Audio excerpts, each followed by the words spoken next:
We're continuing our study of the Olivet Discourse and seeing how it ties in to the four horsemen of the apocalypse and other events that are taking place and unfolding in Revelation chapter 6. Now, in Matthew's account, Matthew 24 that we've been studying up to this point, he records three questions that the disciples asked Jesus. Now, he only records Jesus' answer to two of them. Jesus answered all three.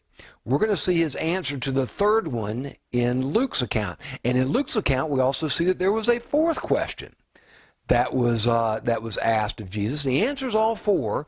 His answers to two of the questions are recorded in Matthew. The answers to two other questions are going to be recorded in Luke. So I want you to keep that perspective in mind, because this has generated a lot of confusion.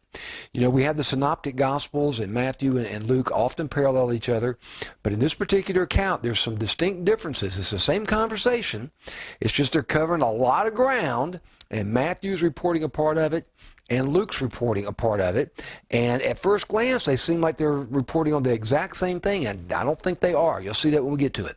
So here's the questions that Matthew records as having been asked by the disciples. When will these things happen? They're referring here to the destruction of the temple. That's what sparked the conversation.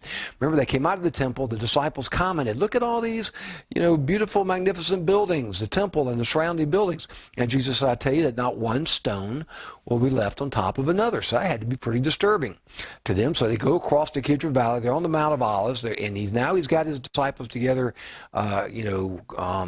privately, and he's giving them this confidential briefing on his second coming, and they ask him this question, recorded in Matthew: when will these things happen? Talking about the destruction of the temple.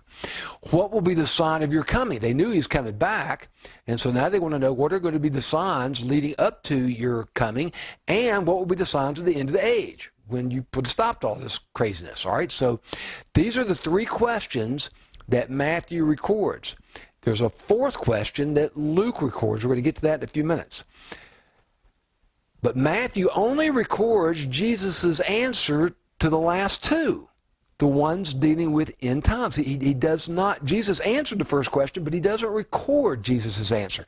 To see Jesus' answer to the first question, we got to go to Luke chapter 21, which is his parallel account of the Olivet Discourse. That's where we're going to go with this thing. All right. So Luke's account gives us a slightly different perspective on this conversation. He records two questions. The first one is the same one that Matthew recorded, but he has this fourth question. Matthew didn't record that fourth question. Jesus is now going to answer the first question that Matthew recorded, and also this fourth question that Luke and only Luke's account records. So this is the first question that Luke records. When therefore will these things happen? That's the same question that was recorded in Matthew. It's just that Matthew didn't record Jesus' answer, talking about the destruction of the temple. Then they ask, and Luke records, what will be the signs when these things are about to take place? In other words, Matthew recorded the disciples' question about what will be the signs of your coming and what will be the signs of the end of the age. They also asked Jesus, what will be the signs about these things, the destruction of the temple?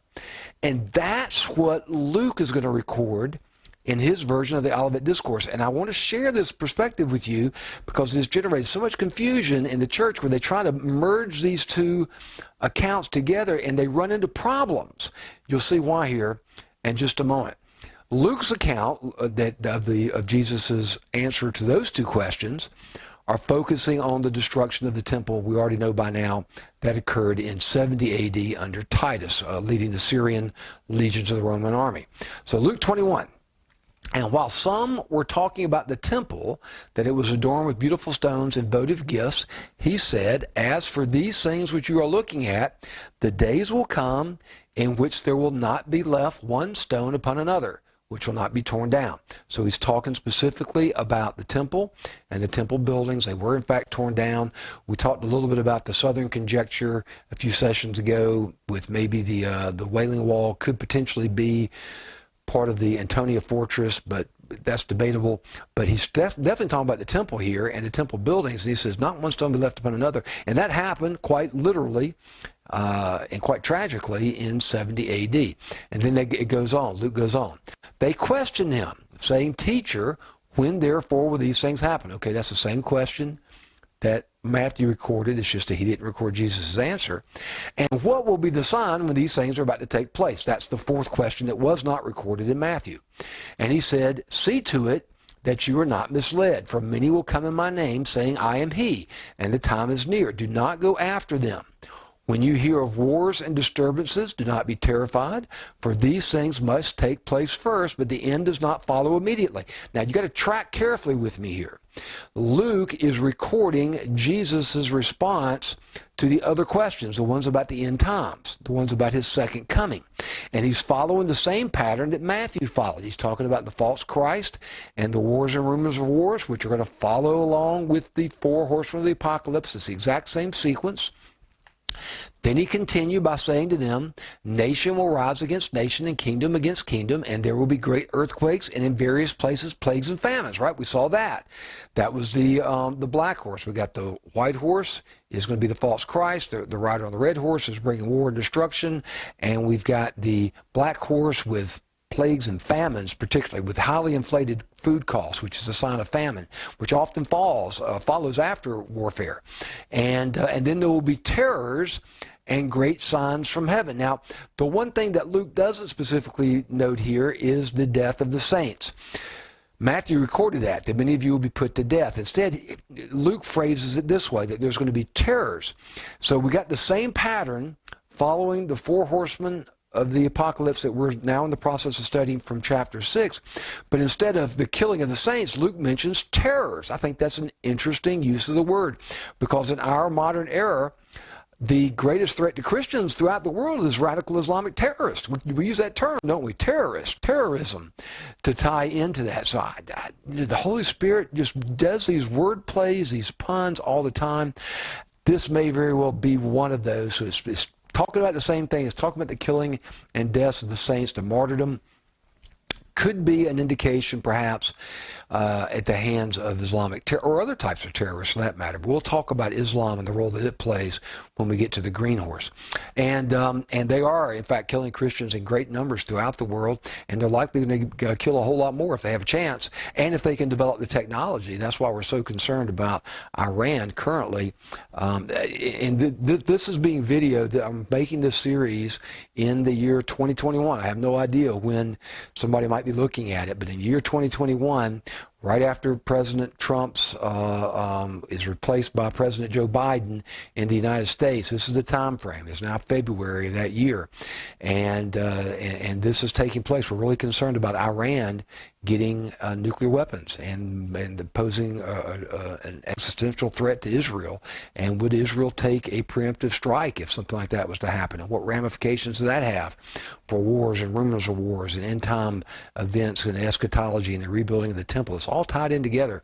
So we're going to watch the news very, very closely. Keep your Bible in one hand and the newspaper in the other. Nobody reads newspapers anymore, but keep your favorite news site up on your or your favorite app, so that you can see what's going on in the world, particularly watching some of the Jewish Jerusalem Times and other Jewish news sources about what's happening over in Israel.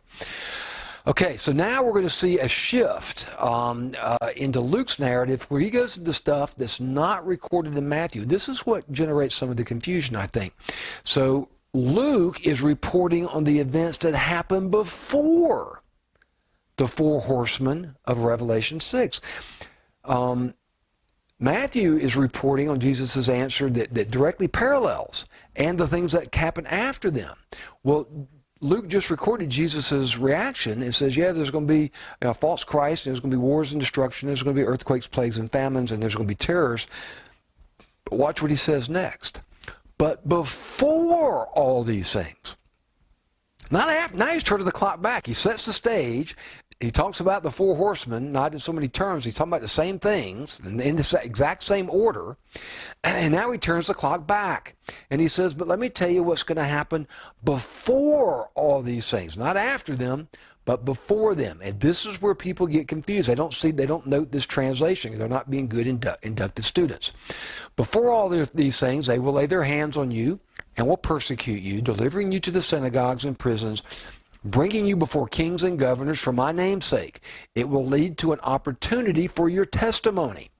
So make up your minds not to prepare beforehand to defend yourselves, for I will give you the utterance and wisdom which none of your opponents will be able to resist or refute. Now, let's think about the time frame. This is before Jesus' crucifixion. He knows the persecution of the church is coming. And he's telling them, you're going to be drugged before the kings and the governors to give a witness, to give a testimony, to give a statement as to why you're doing the things that you're doing and why you won't do what they're telling you to do, which is, to worship Caesar and things of that nature. And he knew there was going to be widespread persecution during that era. And he said, don't worry about what you're going to say, because I'm going to give you those words. And I think about Stephen. What a profound event that we have recorded in the book of Acts, where Stephen is in fact called before them, and he gives that wonderful testimony, the history of Israel. He reveals stuff that's not revealed in the Old Testament, by the way. If you want to really pick apart Stephen, I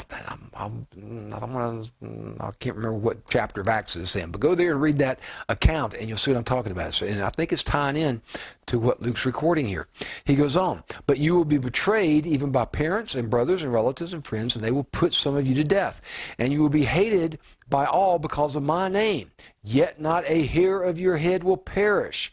By your endurance you will gain your life. So here's Jesus giving a very specific instruction to them about what's going to happen before all of the stuff that we're studying in the book of Revelation. And I want you to pay very, very close attention to this next passage that we're about to get into in the next session, because at first glance, it seems like it's a parallel account of Jesus' instructions about what to do when they see the abomination of desolation standing in the holy place.